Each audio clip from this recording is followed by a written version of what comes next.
Hello, collectors. ZiggyNo back with a quick video. There is a lot of conversation on the Nat Turner PSA 10. Rest of the story. Here's what happened. Nat's handed preferential treatment. What happened? How would he get graded cards? He's guilty. Look, the one thing I have not seen, and what surprised me, if somebody total this up, total up all the views here, 2.4, 2.3, 2.4, 2.3. Uh, just total that up. Keep this in your mind, right? Because I want to bring you over here.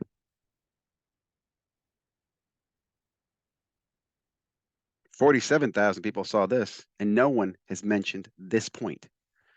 This is an interview with Marshall Fogel talking to Jeff Wilson about how he got the Mickey Mantle Topps PSA 10 card. A gentleman named David, I forget his name, Hall, I think it was, had to sell that card. Why did he have to sell that card? Because can't collect and grade at the same time. That's another story for today. Now, I'll leave a link below. You can listen to the interview. It's at 35 minutes. I go to 34 and a half, 34 minutes, a little background, 33 minutes, whatever. And you will hear Mr. Fogel say this. Now, you never hear in this video or any other video the conversation about another story for today about what Mr. Fogel's thoughts are about Nat Turner rating. So what I found funny, right? I'll tell you this, anybody who defended Nat, you're anti-hobby. You're anti-hobby. Come debate me, they tell me you're not, but you're anti-hobby. If you're calling that out, you're absolutely right to call him out. Because again, back in this day, guys, and by the way, listen to this video. This is 1996 that Mr. Hall had to sell his cards. 1996. We're not talking in the 40s or 50s or back in the day when dames were dames and men were men. No, this is the 1996. Okay. They had enough ethics, enough morals, enough respect that someone wouldn't do this.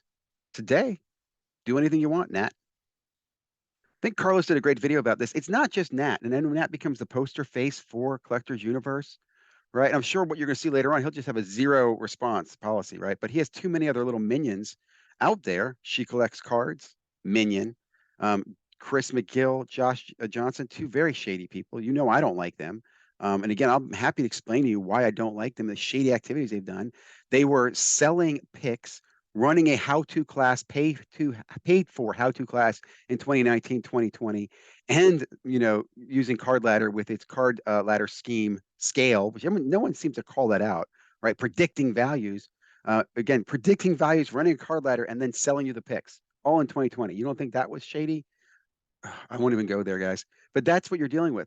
And this is probably the biggest travesty of 2020. When I think back to 2020 and what happened was I was a collector and I was hoping all these wonderful people would come in, they'd see all the things that I saw, all the challenges that are going on, say, we need to make change. Let's make this a better hobby. Let's make it better. Let's crack down on the fraud and the crime and the counterfeiting, the trimming, and whatever it is. Let's define the rules, whatever that might be. Let's make this a better place. And other people had been perched, waiting patiently, and just fed on sheep. They could not get enough of their full. They really could not. And I want you to think of it like this. When people talk about growing the hobby, okay, there's two types of growth in the hobby. There's the top end growth, and I've talked about this in the video. Those are the people who want to make more transactions, more transactions. The more transactions we have, the more peace I can get the transaction. If the hobby's a $5 billion industry and I can just get 0.001% of it, then I'm fine. And then those people who really care about the hobby, those are the people down at the bottom who don't care about the numbers. We want to hear that more people are collecting. We want to hear more people are making sets. We want to hear there's more.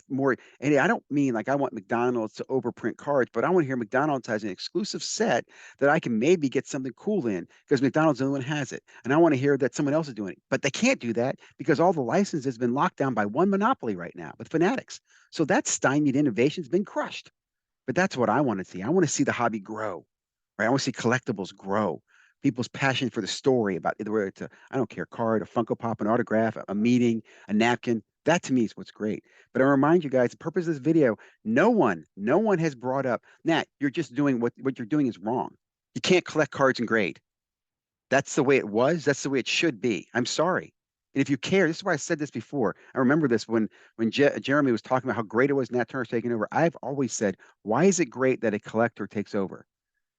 You don't want, you don't get high on your own supply. Okay. I'll leave it at that. I love your comments and feedback. Let's hammer this back. 47,000, almost 50,000 people saw that.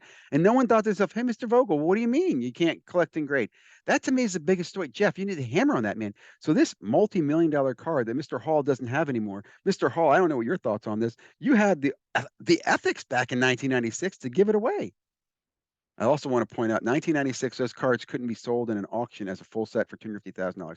I'm not saying they're going back to that level, but guys, they're not worth millions of dollars. Wake up. Have a great day. Let's talk repacks sometime.